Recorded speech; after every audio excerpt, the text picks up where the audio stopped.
What happens when you blend classic Warbird aesthetics with the bold creativity of Maschinen Krieger? This MASKENBALL build is your answer. Welcome back everyone. Today we're diving into something truly unique with my Warbird inspired MASKENBALL build. The scheme is bold, boundary pushing, and maybe even a little daring, if I dare say so. At first glance, these techniques, soft edge and hard edge camouflage, ID bands, and weathering might not seem especially advanced from a mechanical technique standpoint, but what makes this project stand out is the artistry behind it. Balancing 9 ID bands, including a striking black and white section and a bold red kneecap, alongside hybrid camouflage styles, required a deep focus on coherence and balance.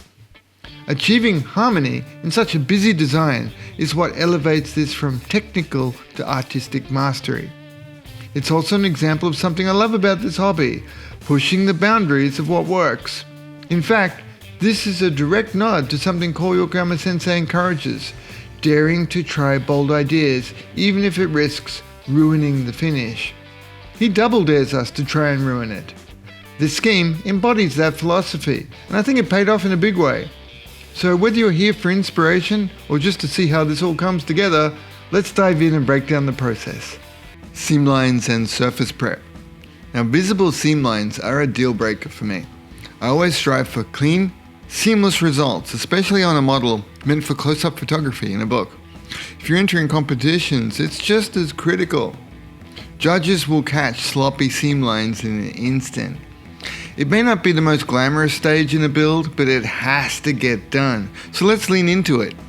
These Hund kits are a perfect opportunity to refine seamline repair, and wow, do they put that to the test.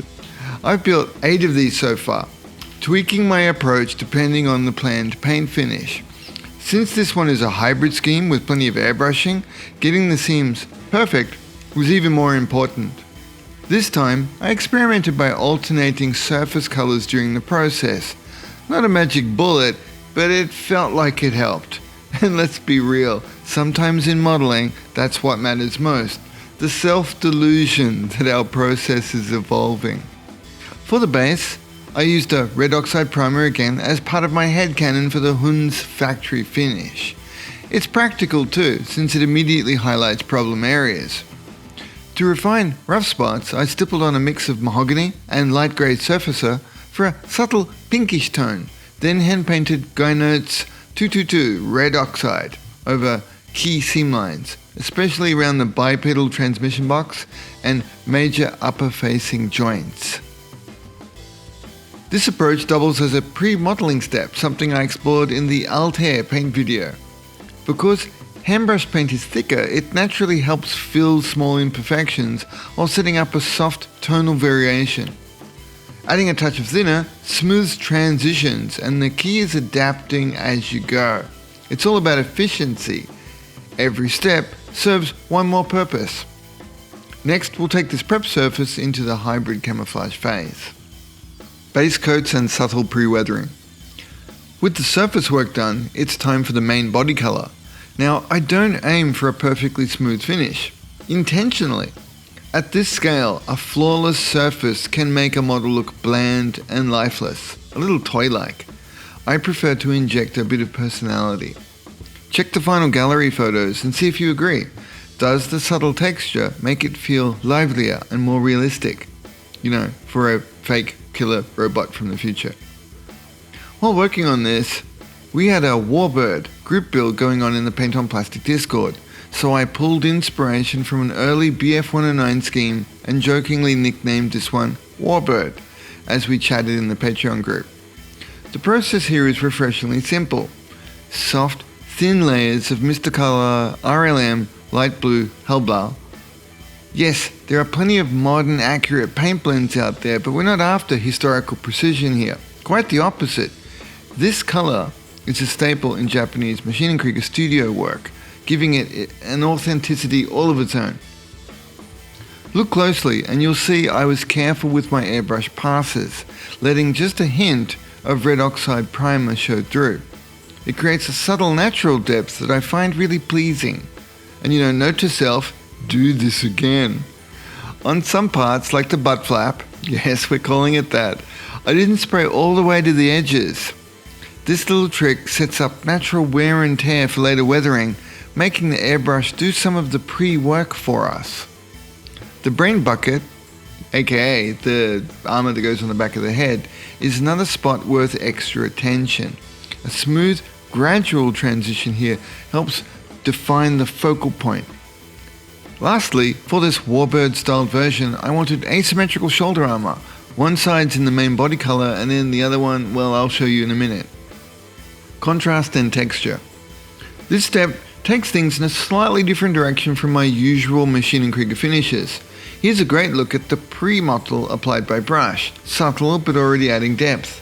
Next, I lightly sprayed on Mr. Color Character White, keeping the coat thin and semi-transparent, but by using a little less thinner, the surface holds on to a little bit of rough texture, which really enhances the final look. The white stands out well against the main body color, but the real magic happens in the next step when it gets paired with the final contrast color. Again, stay tuned. While the airbrush parts were hardening up, just a must before masking, I jumped into another key element, the red section. Could I have airbrushed it on? Yeah, sure, but this scheme thrives on asymmetry, so hand painting it felt like the right call.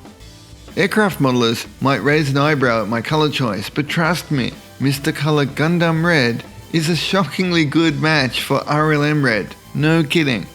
Maybe it works because the Hund itself approved. No, I'm kidding. I ignore their voices, mostly. For comparison, I've also got Mr. Color's newer RLM Red, which I'll use in a future project, purely for science, of course. Bold shoulder, bold choice. Back to the asymmetrical shoulder armor this time. I went for a vertically split black and white scheme. It serves both as a unit marking and a nod to the Warbird inspiration. Now sure, I could have played it safe with an off black or a deep grey, but I wanted to see how a true black and white combo holds up in 1/20 scale. I wanted it to be really punchy. The key here was careful masking. I burnished the tape down the center and sprayed away from the edges to help prevent any bleed. Slow, deliberate, no room for mistakes, because fixing a botched edge would have been a nightmare. While I didn't film the tape reveal, the final result speaks for itself. Absolutely crisp. Couldn't be happier. The hand-painted Camouflage Fiesta. Now on to what you're really here for. Hand-painting hijinks with big Ma.K brushes. Now the goal here, a soft-edged camouflage pattern that looks like it was slapped on in a hurry. The irony? Achieving that takes serious care.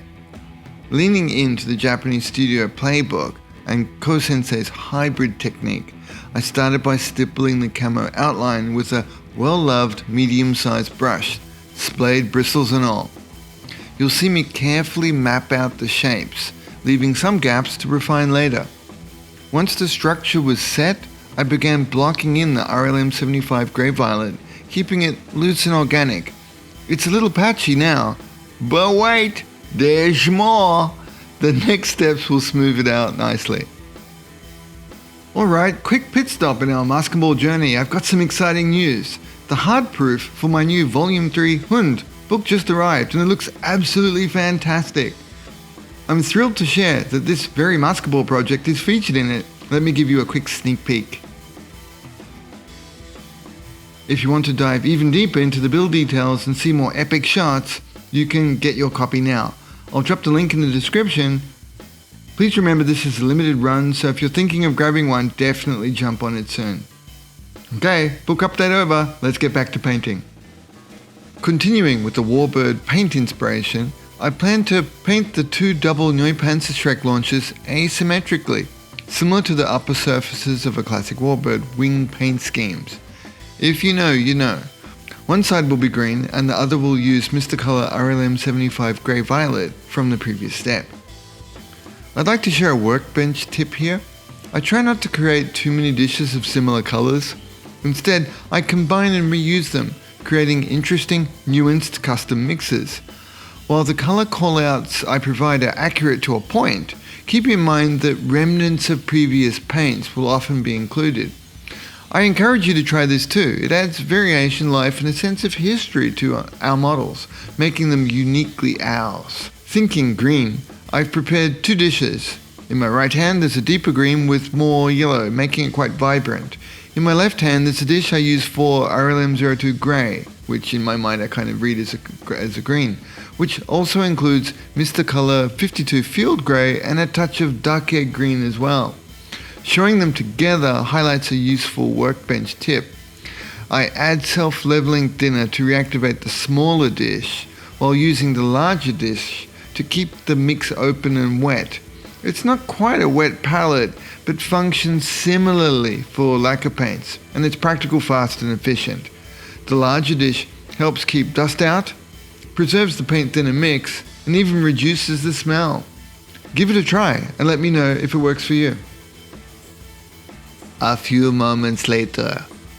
Once activated, I took a close look at the paint and realized it was from the Votoms series that I used for the Red Beret Grimoire. That's a nostalgic throwback. I'll definitely tie this paint together into a future Votoms project. And to make it Warbird ready, I mixed 1 spin and paint mixer's worth of Mr. Color 52 Field Grey into the dish, creating another custom mix in real time. This technique is slightly different from the Kick Club version I showed earlier. This time the mix is deliberately wetter and heavier and providing more coverage in the first coat. It may seem subtle, but the outcome is noticeably different. Just 1 quick application already looks quite authentic. Be sure to check the final photos for a closer look at the results. The next step in the Warbird inspired paint scheme was adding the Splinter pattern to the gun arm. This paint was mixed for airbrush application, and I used my preferred ratio of about 2 parts of leveling thinner to 1 part of paint. I meticulously masked the area, as this look requires crisp separation. Note how I arranged the splinter pattern to strategically emphasize the shape of the gun arm. When airbrushing, I aim the paint away from the masking line. I understand it's common advice, but it's really worth repeating. And wow, I really enjoy airbrushing Mr. Color paints. They lay down perfectly. The Bokashi blur technique. Here's a step I need your help naming. I'm not sure what it's called in English. You might find this amusing. As many of you know, I was a modeling professional in Tokyo long before YouTube was popular.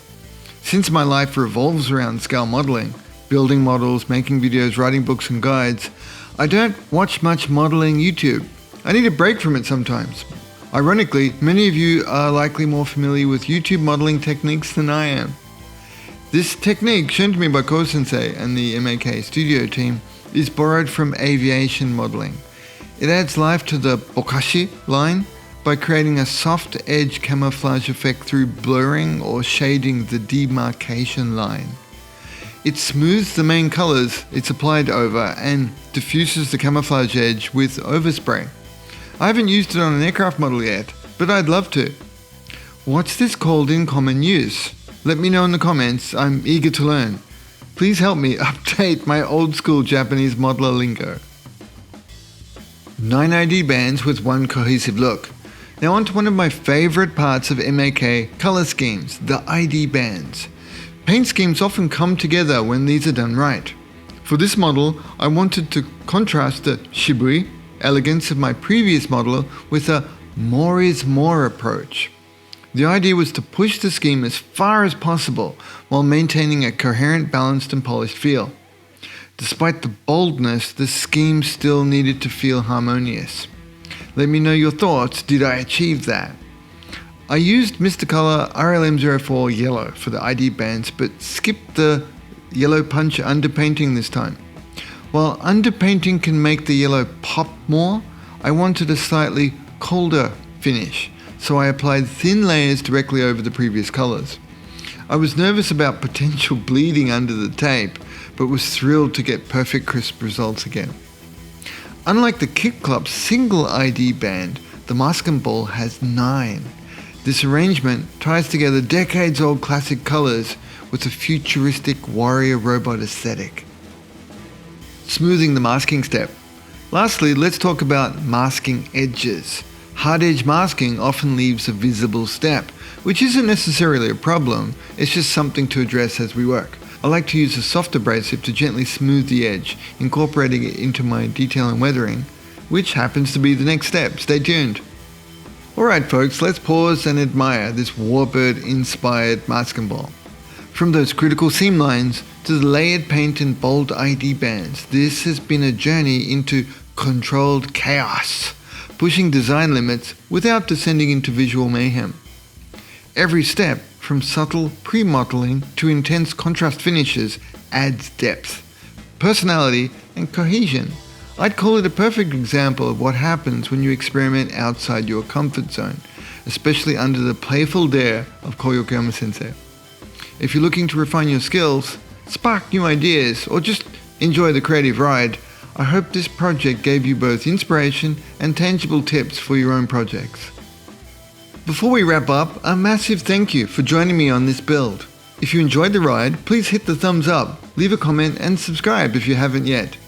A special shout out to my Brobot crew on Patreon. Your support fuels projects like this. If you want early access, exclusive tutorials and behind the scenes moments, consider joining us, the link's in the description. And I love seeing your work, so if you're inspired by any of these techniques, tag me on Instagram or hop into the Paint on Plastic Discord. Let's see your builds. Alright, that's it for this round. Time to prep for the next adventure. Until then, happy modeling, stay bold and keep pushing those boundaries. See you next time.